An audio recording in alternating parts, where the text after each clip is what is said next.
పెద్దలు గౌరవనీయులు వెంకయ్యనాయుడు గారికి, వేదిక పైన పెద్దలకి, ఈరోజు ఈ కార్యక్రమానికి వచ్చినటువంటి అభిమానులు అందరూ అంటాను నేను, అభిమానులందరికీ కూడా నా నమస్కారం తెలియజేస్తానండి. అసలు వెంకయ్యనాయుడు గారికి మేము ఏం మాట్లాడుతామండి? వారు గురించి మాట్లాడాలంటే హనుమంతు ముందు కుప్పిగించలు వేసేటప్పుడు అతని జీవితం ఏంటి, అతను చేసే కార్యక్రమాలు ఏంటి, ప్రజల్లో ఎంత చైతన్యం తీసుకొస్తారు అతను. అటువంటి వారి గురించి ఏం మాట్లాడాలండి? మేము తెలియంది ఎవరికండి? అతని గురించి తెలియంది ఎవరికండి? అందులో మన విశాఖపట్నానికి ముద్దు బిడ్డ, ఇక్కడే చదువుకున్నారు, అందరికీ తెలిసిన వ్యక్తి. అతని గురించి మాట్లాడడం అంటే సాహసం అనుకుంటాను నేను. చాలా మంది పెద్దలు మాట్లాడారు, నేనైతే చాలా అదృష్టంగా భావిస్తాను. నేను ఇక్కడ కవి గారు రాశారు, ఉదయగిరి నుంచి ఉపరాష్ట్రపతి వరకు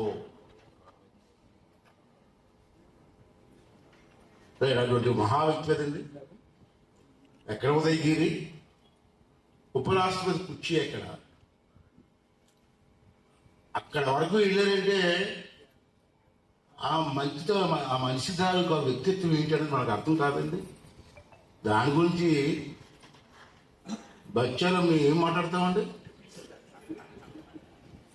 మాట్లాడితే సాహసం కదండి అది. అయితే ఒక మాట అన్నారు, సార్ మీకు ఒక విషయం చాలాసార్లు చెప్పాలనుకున్నాను సార్, మిమ్మల్ని చాలాసార్లు కలిసాను, కొన్ని వందల సార్లు కలిసి ఉంటారని చెప్పలేకపోయాను. ఆ సందర్భంలో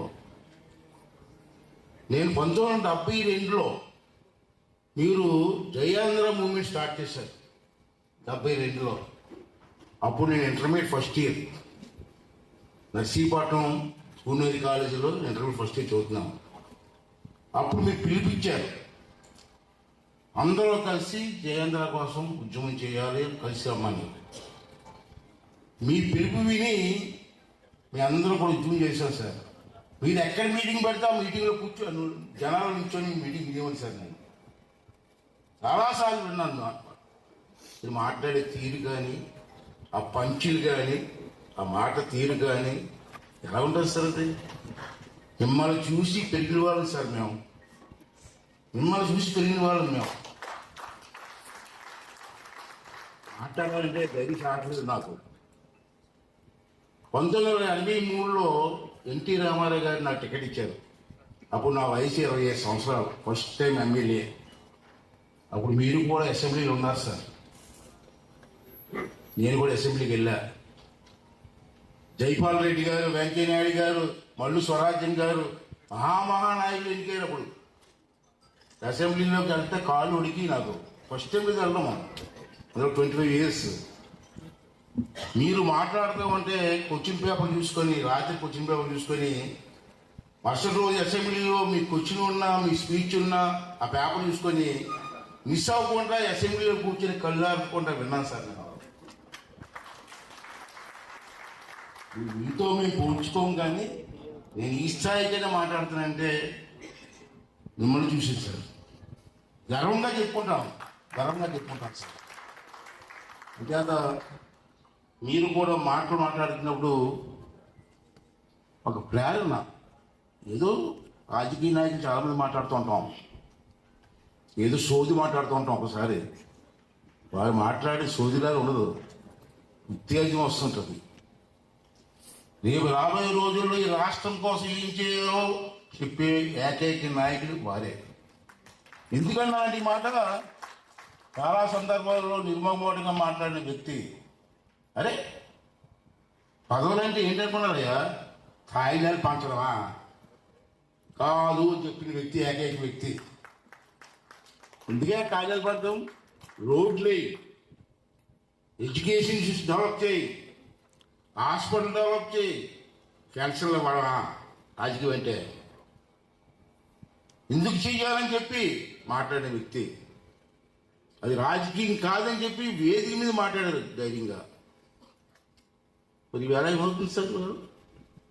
ఏడు జరుగుతుంది సార్ ఇక్కడ.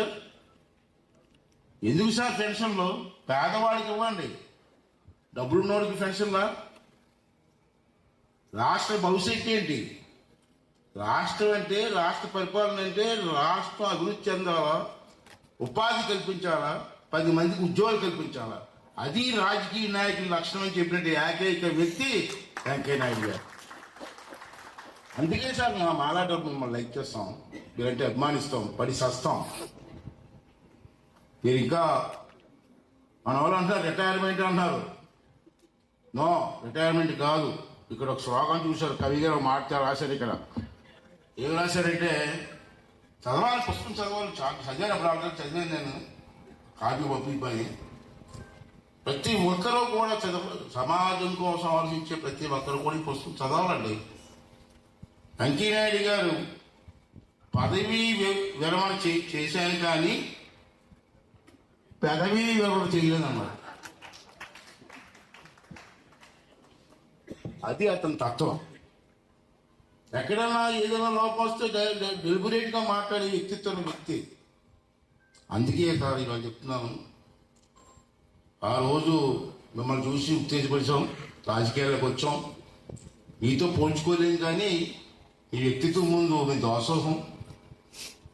నేను మిమ్మల్ని కోరేది ఏంటంటే, పదవీ విరమణ అంటే రెస్ట్ తీసుకోవడం కాదు సార్, మీకు రెస్ట్ లేదు. ఇంకా భారతదేశంలో అన్నీ తెలిసిన నాయకులు, అందరూ తెలిసిన నాయకులు, మీరు యూత్ని ప్రోత్సహించాలా.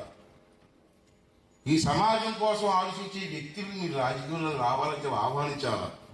ఆహ్వానిస్తే ఎవడో రాడు, మీరు ఆహ్వానిస్తేనే వస్తారు. ఆ నమ్మకం జనాలు మీ మీద ఉంది. ప్రతి ఓడు పిలిచేది వచ్చింటారు, జనం రాదు.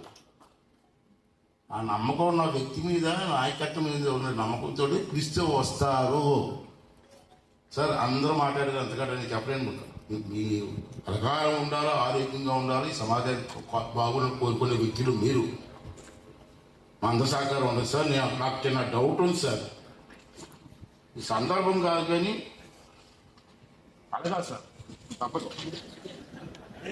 సందర్భం కాదు, అడగాల్సి. ఆ అనుమానం కూడా మీరే తీర్చాలి సార్. సార్ నేను అంటే నాకు డెలివరీ మాట్లాడాలంటే మీ అంత కాదు కానీ కొంచెం జోకులు వేస్తుంటాను అప్పుడు. నేను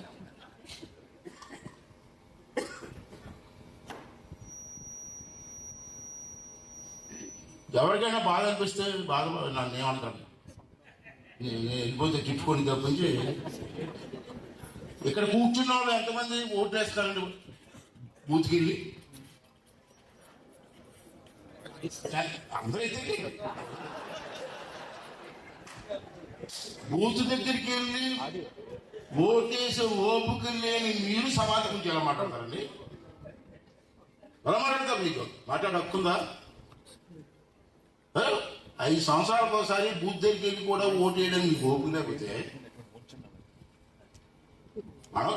అడచేయడం మాట్లాడాలి. ఈ ఓటుతోటి సమాజాన్ని మార్చడం కోసం పైకి చేయాలి. ఏమైపోయింది ఇవాళ? మీలాంటి ఆలోచించే శక్తి ఉన్న వాళ్ళు, దేశం కోసం ఆలోచించే వాళ్ళందరూ కూడా ఇంట్లో కూర్చుంటే అక్కడ ఓటేసి వాళ్ళు ఎవరున్నారండి? వేసేవాళ్ళు ఎవరున్నారండి? ఎవరు వేస్తున్నారండి ఓటు? అంటే మనం కూడా ఇవ్వాలండి. 5 సంవత్సరాలు ఓటు వేయలేమండి, మాకు మంచి నాయకులు ఎన్నుకోలేమండి. ఇలాంటి మాట్లాడితే ఇష్టం మాట్లాడితే నన్ను తిడతాను. ఇది ఎవడో మాట్లాడుతుంది. పెద్ద ఆయనేమో క్లాసికల్గా మాట్లాడతారు. పెద్ద ఆయన నేను అలా మాట్లాడలేను అని చెప్పి నా భాషలో నేను మాట్లాడుతున్నాను. దయచేసి మీ అందరినీ కోరేది ఏంటంటే, మీరు అందరూ చేస్తున్నారు, పార్టీకి సపోర్ట్ చేస్తారు, మంచి ప్రభుత్వం రావాలని కోరుకుంటారు, అన్నీ ఉన్నాయి వేరే, అది చదువుకుంటాను నేను. కానీ బూత్ దగ్గరికి వెళ్ళి ఓటు వేయం. మన పనులు ఉంటాయి. అంటే మీ అందరినీ కోరేది ఏంటంటే, సార్ ఇంకో విషయం సార్, ఆఖరికి ముగిస్తాను సార్. ఇది ఇక్కడ అనొచ్చా అనకూడదే కానీ తప్పదు, మళ్ళీ నాకు అవకాశం రాదు సార్. సార్ ఇప్పుడు ప్రభుత్వం, కేంద్ర ప్రభుత్వం, మన కేంద్ర ప్రభుత్వం ఇంటింటికి ఆఫీసుని పంపించి ఓటు నమోదు చేస్తున్నారు. చేస్తారండి, వస్తున్నారనే ఆల్ చేయడం పెట్టండి, నమోదు మీరు చేసుకోలేరా? ఇది చేసుకోలేరా? వాళ్ళు రావాలా? ఎందుకు రావాలి వాళ్ళు? ఆ బాధ్యత మీకు లేదా? ఈ భార్య ఓటు నీకు మీ పిల్లలకు ఓటు ఉందో చెక్ చేసుకొచ్చి బాధ్యత మీకు లేదా? ఆఫీసుకి ఇంటికి వచ్చి రాయాలా? ఎందుకు రాయాలండి? అదొక పాయింట్ సార్. రెండోది, వాటర్ లిస్టులో పేరు లేకపోతే మనిషి చచ్చిపోయినట్టు బతుకున్నట్ట? చెప్పండి రాయ గారు. వాటర్ లిస్టులో పేరు లేకపోతే మనిషి చచ్చిపోయినట్టే నా దృష్టిలో అయితే. ఆ చచ్చిపోవడానికి ఫ్యాషన్ ఇవ్వాలంటే ఎందుకు ఇవ్వాలి? పెన్షన్ ఎందుకు ఇవ్వాలా? ప్రభుత్వంతో వాళ్ళకు ఏంటి పథకాలు ఎందుకు ఇవ్వాలా? నీకు వాటర్ లిస్టులో పేరు ఉందో లేదో నీకు తెలియదు, నీ పెన్షన్ ఇవ్వాలా? అందుకే సార్ మీటింగ్లు అయితే సండే ఒకరోజు ఏదో సందర్భంలో సార్ అన్ని మీటింగ్లు పెట్టాను, చూస్తాను, నేర్చుకుంటాను. పబ్లిక్గా చెప్తాను, రాష్ట్రం బాగుండాలా,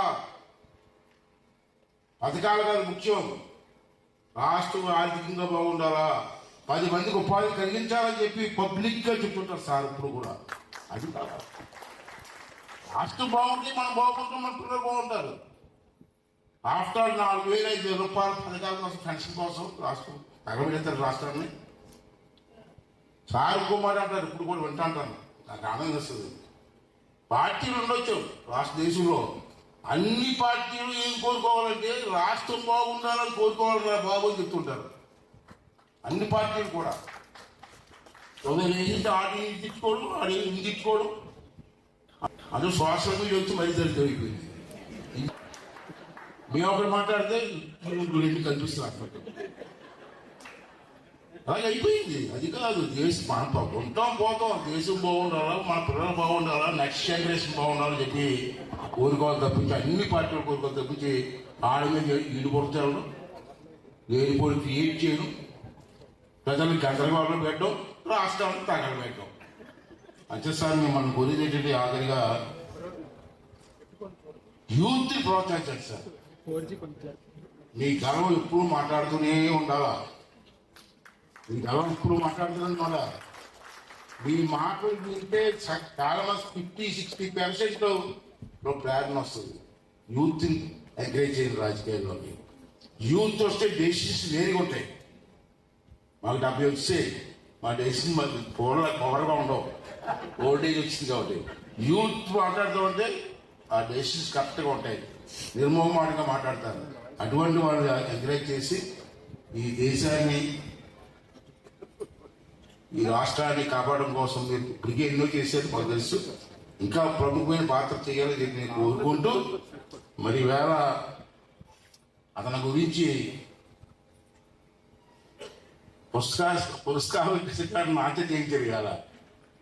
నేను అప్పుడు నేను బచ్చాను, మేము పుస్తకం ఆవిష్కరించారు సార్ అన్నా. అయినా సరే అదృష్టం నాకు వచ్చింది. ఏదో ఒక సినిమా చూశాను, జరుగుతున్న ఇటువంటి సేవ అని అవకాశం నాకు వచ్చింది ఇవాళ. చాలా ధన్యం సార్, నాకు నా జన్మ ధన్యమైంది ఇవాళ. మీరు కొంచెం ఎక్కువ మాట్లాడారు సార్, ఏమనుకోవద్దు. మీరు కూడా ఓపిక ఉన్నది, అందరికి కూడా ఒకసారి ధన్యాలండి.